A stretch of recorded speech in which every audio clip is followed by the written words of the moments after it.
Hello friends, स्वागत है आपका हमारे यूट्यूब चैनल में। तो आज हम करने वाले हैं एक्सरसाइज 3 को। ठीक है, आज एक्सरसाइज 3 को हम करेंगे सॉल्व और देखेंगे क्या है इसके क्वेश्चंस और क्या है इसके एग्जाम्पल और क्या है इसमें इम्पोर्टेंट बातें। अगर उससे पहले अगर आप हमारे चैनल पर नए हैं तो सब्सक्राइब कर सकते हैं, क्योंकि हम क्लास 6 से 10 तक सभी मैथ को करने वाले हैं और उसके साथ ही हम RS अग्रवाल को भी सॉल्व करेंगे। तो अगर आप नए हैं तो चैनल को सब्सक्राइब कर लें। उससे पहले हम कुछ इम्पोर्टेंट पॉइंट देख लेते हैं जो कि हमारी एक्सरसाइज 3 से स्टार्ट होने से पहले ही हम देखते हैं। तो सबसे पहला है, देखिएगा कि गुणनखंड क्या होता है। सबसे पहले आपको ये पता होना चाहिए कि जो गुणनखंड है वो क्या होता है। तो याद रखिएगा कि जो गुणनखंड होता है वो जो संख्या दे रखी होती है ना, उसका पूरा विभाजक होता है। यानी कोई भी संख्या, जैसे मान लीजिए मैं 4 लेता हूँ तो 4 का गुणनखंड 2 है, तो ये 2 है वो क्या करेगा, 4 को पूरी तरीक़ा से विभाजित करेगा। तो गुणनखंड क्या होता है, दी गई संख्या को पूरी तरीके से विभाजित करता है, वही उसका क्या है, गुणनखंड है। कुछ और इम्पोर्टेंट बातें देखते हैं कि अगर कोई संख्या है ना, उसका प्रत्येक जो गुणनखंड होता है, जो संख्या होती है वो उसका गुणज होता है। यानी जैसे मैंने अभी आपके लिए 6 लिया, ठीक है, यानी इसको लिख लेता हूँ मैं पहले। एक संख्या अपने प्रत्येक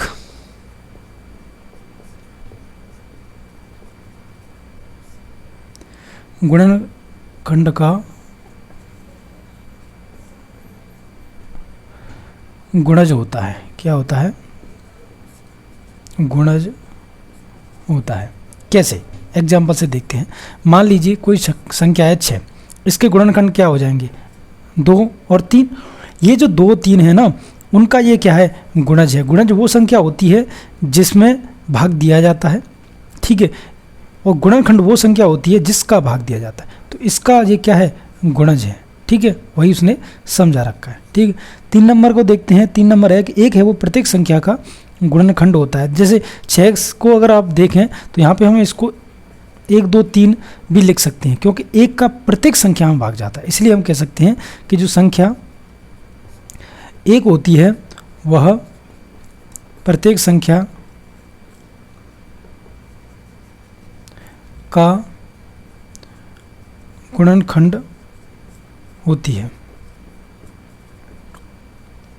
ठीक है, तो यहाँ से हम इस चीज़ को देख सकते हैं, मैंने आपको समझा दिया। 1 है वो प्रत्येक संख्या का गुणनखंड होगी। जैसे कोई भी आप संख्या लेगा, जैसे 17 है, 17 का कोई गुणनखंड नहीं होता, लेकिन 1 और 17 जो खुद होते हैं ना, वो क्या होते हैं, खुद के गुणनखंड होते हैं। तो ऐसे आप समझ सकते हो कि जो संख्या 1 है वो प्रत्येक संख्या का ही गुणनखंड होती है। नेक्स्ट देखिएगा, अगर आगे पॉइंट की बात करें तो जो प्रत्येक संख्या है ना, वो स्वयं अपने का गुणनखंड होती है। मैंने अभी आपको 17 का एग्जाम्पल लेके बताया था, तो मैं पहले लिख लेता हूँ कि प्रत्येक जो संख्या होती है वह स्वयं का गुणनखंड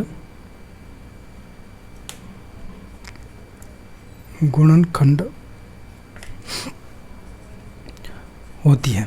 यानी प्रत्येक संख्या होती है वो स्वयं का गुणनखंड होती है। जैसे मैंने आपको एग्जाम्पल से बताया, जैसे 1 और 17, जो 17 है उसका 1 और 17 क्या है, दोनों ही गुणनखंड है। यानी अभाज्य संख्या होगी उसके 1 और खुद वो संख्या तो कम से कम गुणनखंड होंगे। तो वही कह रहा है कि प्रत्येक संख्या खुद का क्या होती है, गुणनखंड होती है। नेक्स्ट अगर इम्पोर्टेंट पॉइंट की बात करें तो जो संख्या होती है ना, संख्या के अगर प्रत्येक गुणनखंड की बात की है तो उस संख्या का एक पूर्ण विभाजक होता है। यानी मैंने स्टार्टिंग में आपको बताया था, पहले मैं लिख लेता हूँ कि जो संख्या है, संख्या का प्रत्येक गुणनखंड, हम प्रत्येक की बात कर रहे हैं, संख्या का प्रत्येक गुणनखंड उस संख्या का पूर्ण विभाजक होता है। कैसे, कोई भी संख्या है, मान लीजिए 6 को ले लेते हैं, तो इसके गुणनखंड क्या है, 1, 2, 3 और 6।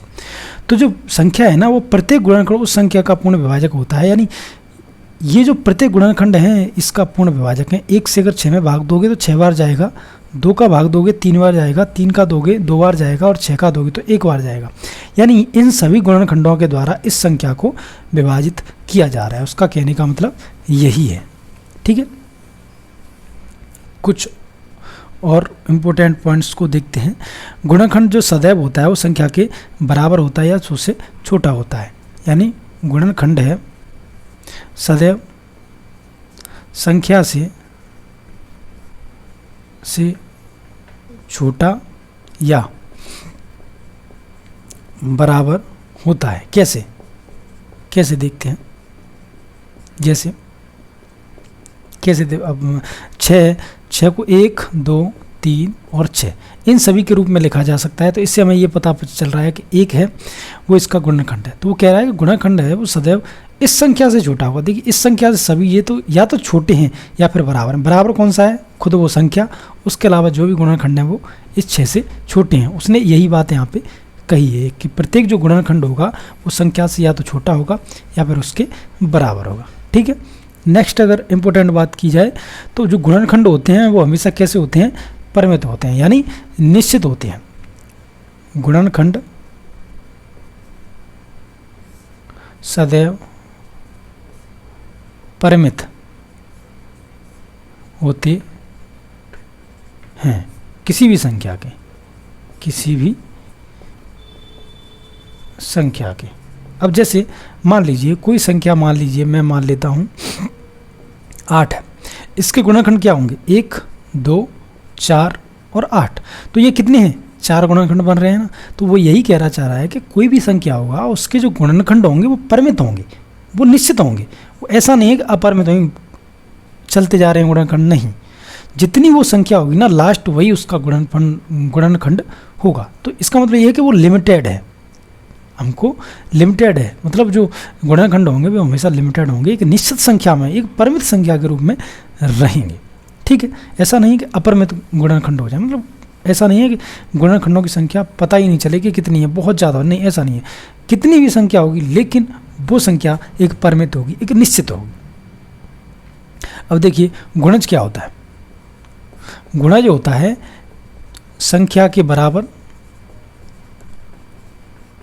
या उससे बड़ा। देखिए गुणज क्या होता है मैं आपको समझा देता हूँ। जैसे मान लीजिए 6 है, 6 का गुणज क्या होगा? तो मेरे ख्याल से इसको आप बता सकते हो टेबल, जो 6 की टेबल होती है ना, टेबल को आप आगे अगर बढ़ाते जाओगे तो वो क्या हो जाएगी? 6 के गुणज हो जाएंगे। जैसे 6 का गुणज 6 होता है, 12 होता है, 18 होता है, 24 होता है, और यहाँ से आगे कितने भी आप चल सकते हो वो क्या हो जाएंगे? सभी 6 के गुणज हो जाएंगे। ठीक है, तो वही यही कहना चाहता है कि संख्या के बराबर, यानी देखिए ये संख्या के बराबर हो या फिर उससे बड़ा, ये सभी हैं वो इससे बड़े हैं। तो गुणज होता है वो या तो संख्या के बराबर होता है या फिर उससे बड़ा होता है। दो चीज़ें तो कम से कम आपको देखनी ही पड़ेंगी यहाँ पे आगे। नेक्स्ट की अगर बात की जाए तो जो गुणजों की संख्या होती है वो अपरिमित होती है। जैसे मैंने अभी आपको बताया था कि जो गुणनखंड होते हैं उनकी जो संख्या होती है वो कैसी होती है? परिमित होती है। लेकिन जो गुणज होते हैं ना उनकी संख्या कैसी होती है? अपरिमित। मतलब इनकी संख्या, जैसे मैंने 6 को आपको बताया कि 6 का 12 हो सकता है, 18 हो सकता है, 24 हो सकता है, तो ये आगे अपरिमित होगी। मतलब आगे अगर आप चलते जाओगे तो ये संख्या निश्चित नहीं है, लेकिन गुणनखंड निश्चित होते हैं। इस चीज़ को याद रखना, ये गुणज की बात हो रही है। तो गुणज कहते होते हैं अपरिमित और गुणनखंड होते हैं परिमित। ठीक है, ये छोटी छोटी बातें होती हैं, लेकिन जब ऑप्शंस में आती हैं ये बातें तो हमको यही बातें टफ लगने लगती हैं। लास्ट का आज इम्पोर्टेंट पॉइंट है कि प्रत्येक संख्या का स्वयं एक गुणज है। देखिए मैंने आपको स्टार्टिंग में बताया था कि जो प्रत्येक संख्या है, कोई भी संख्या हो, वो स्वयं का क्या है? गुणज है। इस चीज़ को आप याद रखना। जैसे 6 का 6 है और 12 है, तो ये आगे कितनी भी चलती जाएंगी, तो 6 है और 6 का क्या है? आपस में स्वयं का क्या है? एक गुणज है, मतलब खुद का खुद ही गुणज है। तो वो चीज़ें आपको यहाँ पे देखने को मिलेंगी। अब देखते हैं संपूर्ण संख्या क्या होती है। संपूर्ण संख्या यानी जिसको अपन परफेक्ट नंबर कह सकते हैं, कि जो परफेक्ट नंबर होता है वो क्या होता है। तो देखिएगा, वो संख्या जिसमें सभी गुणनखंडों का योग उस संख्या का दुगना हो। वह संख्या जिसमें सभी गुणनखंडों का योग उस संख्या का दुगना हो। कैसे, देखिएगा।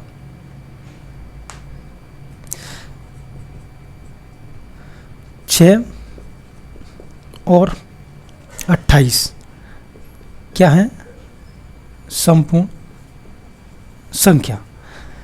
कहने का मतलब ये है कि कोई संख्या परफेक्ट नंबर जब होगी जब वह संख्या जिसमें सभी गुणनखंडों का योग है वह उस संख्या का दुगना हो। जैसे 6 के गुणनखंड की बात करें तो 1, 2 और 3, ये क्या है? उसके गुणनखंड है। लेकिन इनको जोड़ दिया जाए तो 1 + 2 + 3, ये कितना हो रहा है? 6 हो रहा है। तो ये सभी क्या है इसके? जैसे देखिएगा, जैसे मैंने अभी आपको ये बताया था कि 6 के गुणनखंड क्या हो सकते हैं? 1, 2 और 3। 6 भी तो इसका एक गुणनखंड है। जब इन सभी को हम अगर जोड़ दें तो ये कितना आ रहा है? 12 आ रहा है। ये 12 क्या है? ये है 6 का दुगना। तो इससे हमको ये पता चलता है कि अगर किसी भी संख्या के गुणनखंडों का योग कर दिया जाए और वो अगर उस संख्या के दुगना प्राप्त हो जाए तो वो क्या होती है? एक संपूर्ण संख्या होती है, जिसको कहते हैं हम परफेक्ट नंबर। जैसे मैंने आपको बताया था 6 के गुणनखंड क्या है? 1, 2, 3 और 6। इन सभी को जोड़ा 6। इन सभी का आपस में जब हम इस संख्या को 2 से गुणा करेंगे यानी इस दुगनी को देखेंगे तो वह 12 ही प्राप्त हो रहा है। यानी सीधी बात है, अगर गुणनखंडों का योग करने पर अगर ऐसी संख्या प्राप्त हो रही है जो कि जिस संख्या के हम गुणनखंड निकाल रहे हैं उसका दुगना है तो वो क्या है? इसका परफेक्ट नंबर है। जैसे मैं आपको 28 का एग्जाम्पल लेके बता देता हूँ। जैसे 1 28 के और क्या हो सकते हैं? 2 4 का भी भाग जाता है, 7 का भी जाता है, 14 का भी जाता है और 28 का। इन सभी का भाग जाता है 28 में। इन सभी को हम क्या करते हैं? प्लस करके देखते हैं। देखिएगा, मैंने इन सबको प्लस कर दिया तो ये आ गया 56। 56 का मतलब क्या होता है? ये 28 का दुगना ही तो है। तो मैं वही कहना चाह रहा हूँ कि अगर गुणनखंडों का योग ऐसा प्राप्त हो जाए कि जो कि दी गई संख्या का जस्ट दुगना है तो वो संख्या क्या होती है? परफेक्ट नंबर, जिसको कहते हैं हम संपूर्ण संख्या। ठीक है, काफ़ी अच्छी चीज़ थी संपूर्ण संख्या। अब देखेंगे क्वेश्चन नंबर 3.1 का क्वेश्चन नंबर फर्स्ट। देखिएगा, क्वेश्चन नंबर फर्स्ट को देखेंगे। क्वेश्चन नंबर फर्स्ट कह रहा है कि निम्न में से संख्याओं के सभी गुणनखंड ज्ञात कीजिए। आपको गुणनखंड बताना है। तो ए है, इसमें 24 है, तो 24 के आपको क्या बताने हैं? गुणनखंड बताने हैं। तो काफ़ी इजी है। 1, 2, 3, 4, 6, 8, 12 और 24 पता तो आप कर ही सकते हो। 1 का भी भाग जाता है, 2 का भी जाता है, 3 का भी जाता है, 4 का भी जाता है, 6 का भी जाता है, 8 का भी जाता है, 12 का भी जाता है, 24 का भी जाता है। यानी इन सभी गुणनखंडों का इसमें भाग जाता है। दैट मीन्स कि ये सभी इसके गुणनखंड हैं। ठीक है, अब इस प्रकार से करके निकाल सकते हैं, ये सभी गुणनखंड निकल आएंगे। और आपको इतना देखना है कि जो भी संख्या है उससे पहले जितने भी उससे छोटी संख्या है उनका पूरा पूरा भाग जाना चाहिए, वही इसके गुणनखंड कहलाएंगे। अगर 15 की बात की जाए तो 1 का भी भाग जाता है, 3 का, 5 का और 15 का। सी की बात की जाए तो 21 है, 21 में 1 का भी जाता है, 3 का भी जाता है, 7 का भी जाता है और 21 का भी जाता है। और डी का देखें तो डी में 27 है, 1 का जाएगा बिल्कुल जाएगा, 3 का जाएगा, 2 का नहीं जाएगा, 4 का भी नहीं जाएगा, 9 का जाएगा और खुद 27 का जाएगा। ई की बात करें तो ई में दे रखा है हमारा 12, 12 में देखिएगा 1 का भी जाता है, 2 का भी जाता है, 3 का भी जाता है, 4 का भी जाता है, 5 का नहीं जाता, 6 का, 7, 8, 9, 10, 11 नहीं जाता, फिर जाता है 12 का। तो ये सभी क्या हैं? इन सभी के गुणनखंड हैं। तो इस तरीके से आप गुणनखंडों को निकाल सकते हो। उसके बाद एफ बचा, एफ में क्या दे रखा है? 20। तो 1 का भाग जाएगा, 2 का जाएगा, 3 का नहीं जाएगा, 4 का जाएगा, 5 का भी जाएगा, 6 का नहीं जाएगा, 7 का नहीं जाएगा, 8 का नहीं जाएगा, 9 का भी नहीं जाएगा, फिर जाएगा 10 का, उसके बाद सीधा 20 का। अब जी को देखते हैं। 18, 1 का जाएगा, 2 का जाएगा, 3 का जाएगा, 4 का नहीं जाएगा, 6 का जाएगा, 9 का जाएगा और 18 का जाएगा। इन सभी के ये सभी क्या हैं? ये सभी 20 के गुणनखंड हैं और ये 18 के गुणनखंड हैं। ठीक है, इसी प्रकार से अगर एच को देखा जाए तो एच में 23 दे रखा है, जिसमें 1, 2 और 3 के, सॉरी 1 23 है ना, तो 1 और 23 है, सॉरी 3 नहीं है, 1 और 23 ये अभाज्य संख्या है। एक अभाज्य संख्या में खुद का और एक का ये गुणनखंड होती है, इस चीज़ को आप याद रखना। आई को देखते हैं, ये 36 है। 36 देखिए, एक का जाएगा बिल्कुल जाएगा, 2 का भी जाता है, 3 का भी जाएगा, 4 का भी जाएगा, 5 का नहीं जाएगा, 6 का जाएगा, 7 का नहीं जाएगा, 8 का नहीं जाएगा, 9 का जाएगा, 10 का नहीं जाएगा, 11 का नहीं जाएगा, फिर 12 का जाएगा, 13 का नहीं जा रहा, 14 का भी नहीं, 15 का भी नहीं, 16 का भी नहीं, 17 का नहीं, फिर 18 का जा रहा है, 19 नहीं, 20, 21, 22, 23, 24, 25 नहीं जा रहा, फिर तो डायरेक्ट 36 का ही जाएगा। तो 36 के ये सभी क्या हैं, गुणनखंड है। तो इस प्रकार से हम क्वेश्चन नंबर फर्स्ट के जो सभी ABCD FG HI तक थे उन सभी के हमने गुणनखंड यहाँ पे प्राप्त कर लिए हैं। तो गुणनखंड सिंपल है, आपको देखना होगा कि किस किस संख्या का उसमें भाग जा रहा है, वे सभी ही उसकी गुणनखंड हो जाएंगे। अब देखते हैं क्वेश्चन नंबर सेकंड को। निम्न संख्याओं के प्रथम 5 गुणज। देखिए, गुणनखंड और गुणज में मैंने आपको बताया था, गुणज एज ए टेबल जो कैसी होती है, अपरिमित होती है, ठीक है, मतलब जिसकी कोई सीमा नहीं है, कितने भी आगे बढ़ा सकते हो, ये आपकी मर्जी। तो मैंने वही बताया था आपको गुणज क्या होता है। अब देखिए ए में देखते हैं, जैसे 5 के प्रथम 5 गुणज देखते हैं। प्रथम 5 गुणजों को आपको देखना है। 5 के तो कौन कौन से हो जाएंगे, देखिए 5 का 5 हो जाएगा, 10 हो जाएगा, 15 हो जाएगा, 20 हो जाएगा और 25 हो जाएगा। ये प्रथम 5 गुणज है, ठीक है, उसने यही पूछा है तो सिर्फ हम यही निकाल के देंगे। बी की बात करें तो 8 है, तो 8 है, 16 है, 32 है, 24 है, 32 है, फिर 40 है, 1 2 3 4 5, वही उसने 5 निकलवाए हैं और यही हमने 5 निकाल के उसको दिए हैं। देखिए जो वो कह रहा है वो करना है। वो कह रहा है कि अगर प्रथम 5 देखना है तो आपको प्रथम 5 ही उसको बताना है, ठीक है, अदरवाइज ये अनंत तक चलते जाएंगे,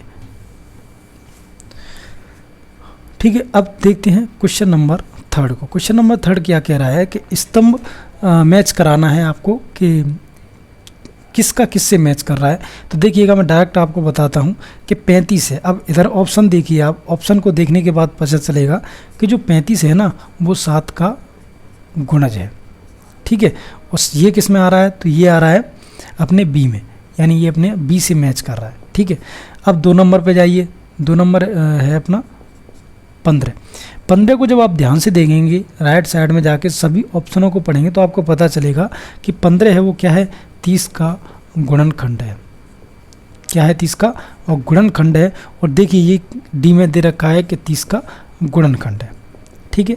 अगर तीसरे नंबर पे बात की जाए तो तीसरे पे आता है 16, और 16 को जब राइट साइड में आप देखेंगे तो आपको पता चलेगा कि ये क्या है, ये तो 8 का गुणज है, ठीक है। क्या है, 8 का गुणज है।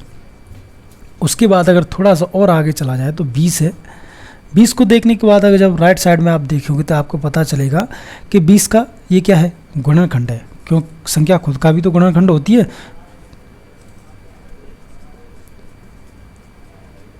तो ये क्या है, 20 का गुणनखंड है, ठीक है। अब चलते हैं 5 की तरफ। तो 5 है, 5 में देखते हैं 25 को। तो 25 क्या है, राइट साइड में सभी को ध्यान से पढ़िएगा तो आपको पता चलेगा कि 25 है वो क्या है, 50 का गुणनखंड है, ठीक है। तो 25 क्या हो गया, यहाँ पे हमारा 50 का गुणनखंड हो गया, जो कि हमारा ई से मैच करता है, ठीक है। और कौन दे रखा है, सिर्फ यही दे रखे हैं क्या, हाँ 25 तक ही दे रखे हैं। तो 5 हमने कर लिए, यानी 35 है वो 7 का गुणज है, 15 है वो 30 का गुणनखंड है, 16 है वो 8 का गुणज है, 20 है वो 20 का गुणनखंड है और 25 है वो 50 का गुणनखंड है। तो इस प्रकार हमने एक्सरसाइज 3.1 को कर लिया। वीडियो अच्छा लगा हो तो लाइक कर देना, चैनल को सब्सक्राइब जरूर कर लेना इस प्रकार की वीडियो देखने के लिए। तो मिलते हैं एक नेक्स्ट वीडियो में, तब तक के लिए जय हिंद, जय भारत।